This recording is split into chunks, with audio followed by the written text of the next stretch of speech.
निबिया का पेड़ जन काटावा मोरे बाबा। अरे निबिया चिरैया करबा सिर रे लाला नावा। अरे निबिया चिरैया करबा सिर रे लाला नावा। कटी जई हैं निबिया त उड़ी जई हैं चिरई। अरे उड़ी जई हैं चिरई। अरे रही जई हैं निबिया अकेल रे लाला नावा।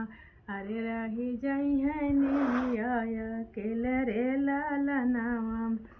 काटी जई हैं डरिया त उड़ी जई हैं चिरई। अरे उड़ी जई हैं चिरई।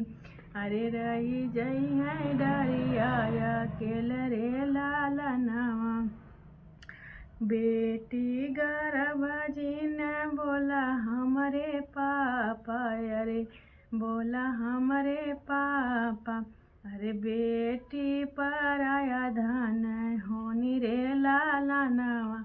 अरे बेटी पराया धन होनी रे लाला नावा।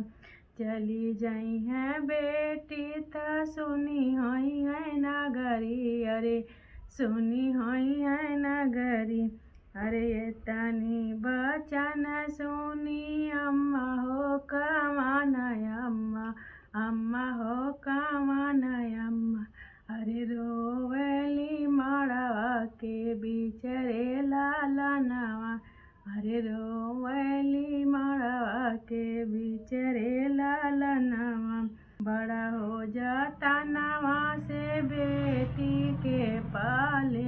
अरे बेटी के पाले।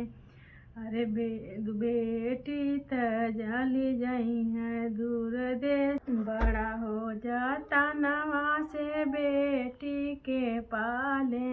अरे बेटी के पाले।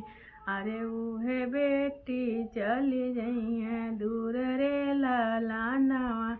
अरे उहे बेटी चली जई हैं दूर रे लाला नावा। बस बोल रहा आगे जान। हेलो दोस्तों, बढ़िया आप लोग कैसे हो? मैं अच्छी हूँ। अगर मेरा गाना पसंद लगे तो लाइक शेयर सब्सक्राइब कर दीजिएगा।